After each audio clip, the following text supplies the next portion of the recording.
Je pense sincèrement que l'une des bénédictions les plus sous-cotées et les plus négligées dans ce monde, c'est le fait d'avoir une bonne santé. En qualité d'ancien grand malade, je peux vous confirmer que l'une des plus belles richesses que nous avons sur la terre, c'est la santé. Tu sais, tu peux avoir tous les problèmes du monde, avoir de sérieux problèmes. C'est le jour où tu vas avoir un problème de santé, tu vas te rendre compte qu'en fait, tu n'as qu'un seul problème. La santé.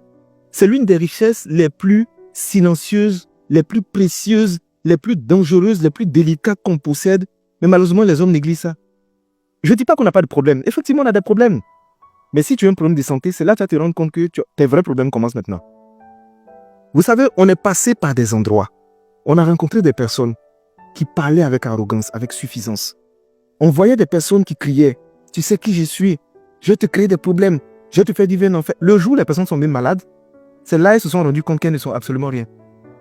Je vous dis, le fait d'ouvrir ses yeux le matin et d'être en bonne santé, d'être capable de vaquer à ses occupations, de donner des commandes à son corps et puis son corps l'exécute sans qu'il y ait des blocages, c'est l'une des plus grandes bénédictions au monde.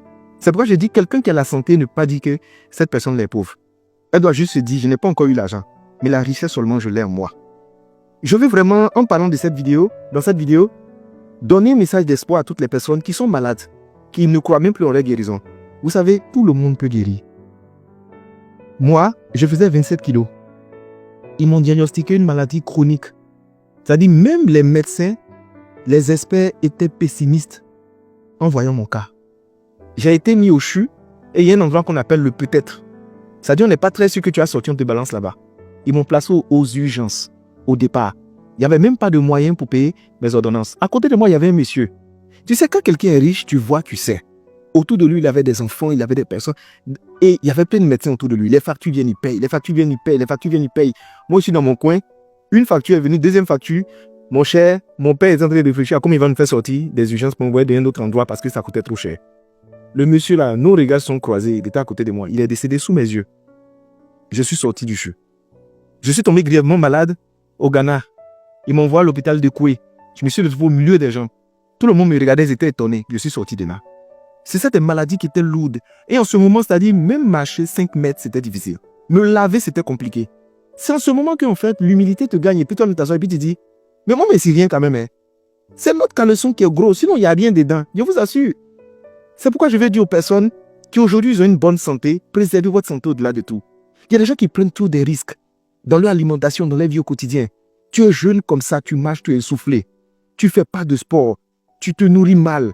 Tu ne dors pas. Tu es en train de chercher l'argent en longueur de journée. Tout l'argent que tu cherches, c'est pour la santé. Le jour où tu vas perdre la santé, tu vas courir maintenant chercher l'argent. Voici le problème des hommes. Fait que les hommes, ils abandonnent leur santé puis ils courent après l'argent. Et quand ils trouvent l'argent, ils utilisent ce même argent pour venir courir après leur santé. Aujourd'hui, tu as la santé, rends gloire à Dieu. Quand tu lèves le matin, tu ouvres les yeux, rends gloire toujours à Dieu. Merci de m'avoir accordé la santé. Si j'ai la santé, c'est qu'il y a espoir pour moi. Et préserve cette santé. Le corps est rancunier. Tout ce que tu infliges au corps, il garde la facture, il va te faire payer 5 jours. Il y a des gens en fait qui pensent qu'ils sont courageux. Non, moi je fais 3-4 jours, je ne dors pas. Non, moi je cours ici, moi je me cherche. Tu n'es pas en train de chercher, tu es suicidaire. Tu es en train de te détruire à petit feu. Il y a des moments, qu'est-ce que je fais? J'éteins mon téléphone, j'éteins mon ordinateur, je coupe tout, je me couche et je dors. Mes problèmes, c'est de reposer un peu. Quand je vais me réveiller, je vais les récupérer. Mais si je dois me reposer, je me repose. Chercher l'argent, c'est bon. Augmenter ses chiffres, c'est bon. Mais la santé, ne jouez pas avec. Votre programme de sport, ça doit être quelque chose d'indiscutable. Chaque semaine, 2 ou 3 fois, vous devez faire du sport. Vous devez marcher. Du matin au soir, tu es assis dans la voiture. Tu manges gras, tu manges sucré, tu manges salé. Quand tu écrases même le cube comme ça, là même là, tu souris comme ça, tu es content. Tu mélanges les alimentations qui sont bizarres. Il n'y a même pas de choses qui sont caloriques. Et plutôt, tout est calorique et tout est transformé. Fais attention à ta santé. Quand je vois des jeunes qui ont un physique qui est tellement repoussant, ça me fait mal. Parce que vous savez, il y a un niveau de négligence, c'est suicidaire. Et c'est méchant. Donc je vous dis aujourd'hui, la plus grande des bénédictions que nous avons sur la terre, la plus grande des richesses, c'est la santé. Préservons notre santé avant que le pire n'arrive. Pour l'instant, tu es en santé, tu es convaincu que rien ne peut t'arriver. Pourtant, ça se passe vite. Il y a des gens qui étaient agiles, qui couraient partout. Et puis, en une fraction de seconde, ils sont devenus dépendants des gens. Il ne peut même plus aller aux toilettes faire ses besoins seul. Il a besoin des gens. À mon tour, je me rappelle, on me prenait combien d'enfants? Combien de bébés? On m'envoie dans la douche. Ah, je m'assois par terre. L'homme n'est rien. L'homme n'est rien de... Et je monte sur la balance 27 kilos. T'as dit, je suis anémié, je suis devenu blanc. On voit mes veines comme ça. C'est pourquoi quand souvent je suis là, j'ai décidé d'être humble, de respecter les gens, de croire en Dieu et de vivre vraiment caché sans faire du mal aux gens, quoi. Parce qu'en vérité, on parle beaucoup, mais on n'est absolument rien. Si tu as la santé, tu es béni. Si tu n'as pas la santé, continue de prier Dieu et garde la foi. Inch'Allah, par la grâce de Dieu, tu vas recouvrir la santé. Un enfant voleur est emprisonné. On demande à son père 8 millions de francs pour libérer son fils. Le père a vendu toutes ses vaches et une partie de son champ pour payer cet argent. Une semaine après, l'enfant a été libéré du prison et son père est parti le chercher. En route, le père dit à son enfant, « Mon fils, que je ne te vois plus jamais voler, sinon je te brûle les mains et j'appelle la police. Regarde, à cause de toi nous sommes redevenus pauvres. » Le petit répond en souriant, « Ne pleure pas, papa. L'argent que tu as payé, le voici. Je l'ai volé dans le tiroir au bureau avant de sortir. Question. Si vous êtes le père de cet enfant, qu'allez-vous faire? 1. Le punir. 2. Le ramener en prison. 3. Le féliciter. 4. Retourner l'argent. Dites honnêtement ce que vous allez faire dans le commentaire.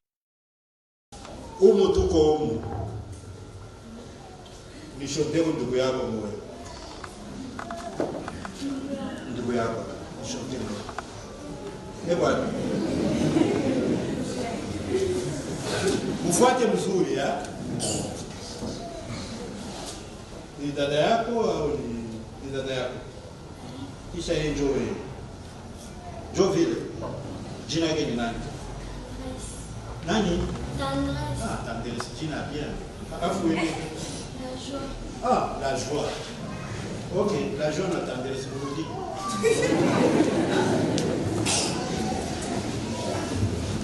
Napenda kuita mtu mwa mkubwa hapa akuye areagir kwa hii natoka kufanya hapa. Ni mafundisho kali mnatafuta kuleta hapa.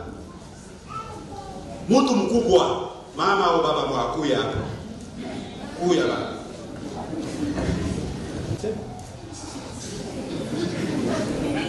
Voilà, merci.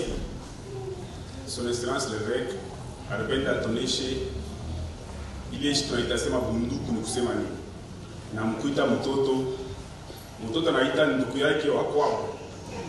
Nazalia kusema eveka anapenda ndugu wako ni nani, hata pale kula tuna wako.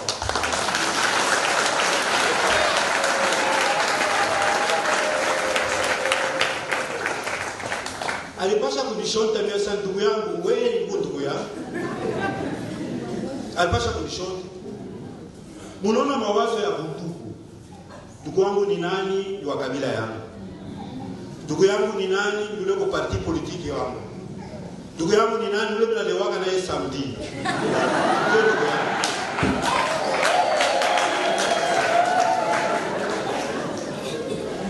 Sisi wa Kristo, ndugu yangu ni mtu yeyote mwenye aliumbwa kwa sura na mfano. Ndio maana diocese yetu ya Kolwezi, province yetu ya Lualaba, kama tunapokea vema neno la Mungu, hasa zaidi neno la Mungu ya leo ya kubadilisha, ya kugeuza maisha yetu, hakuwezi kuwa ukabila hapa. Hakuwezi kuwa ukabila. Mkristo mwenye kutumikia ukabila, ule Mkristo ni sumu. Ni sumu. Kumbe tuombe Mungu apate kutusaidia, kusaidia na joie na tendresse, najua sana mimi ndugu yangu. Amen.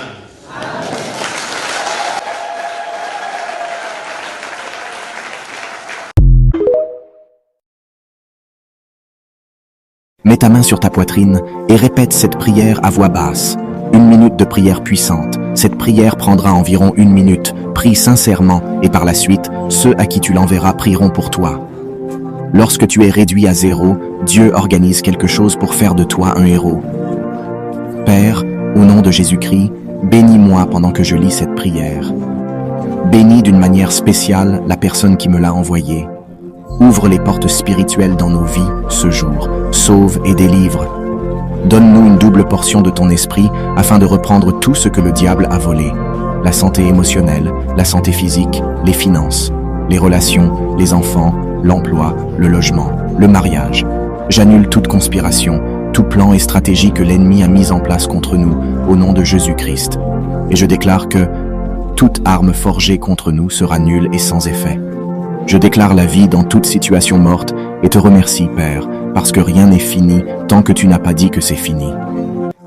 Par conséquent, je déclare prophétiquement dans nos vies et situations que nos ménages sont bénis, notre santé est bénie, nos mariages sont bénis, nos finances sont bénies, nos affaires sont bénies, nos emplois sont bénis, nos enfants sont bénis, nos petits-enfants sont bénis, nos parents sont bénis, les membres de nos familles sont bénis, nos ministères sont bénis, nos décisions sont bénies, nos dettes sont payées et annulées, les désirs de nos cœurs sont sur le chemin selon ta volonté parfaite et tes projets pour nos vies. Au nom de Jésus-Christ, Amen. Prie, ensuite envoie-la à tes contacts. Au bout de quelques heures, un monde innombrable aura prié pour toi, et grâce à toi, une multitude de personnes prieront à Dieu les uns pour les autres. Soyez tous bénis au nom de Jésus-Christ. Partage à 5 groupes et reçois tes bénédictions. S'il te plaît, fais passer cette prière. Demeure béni.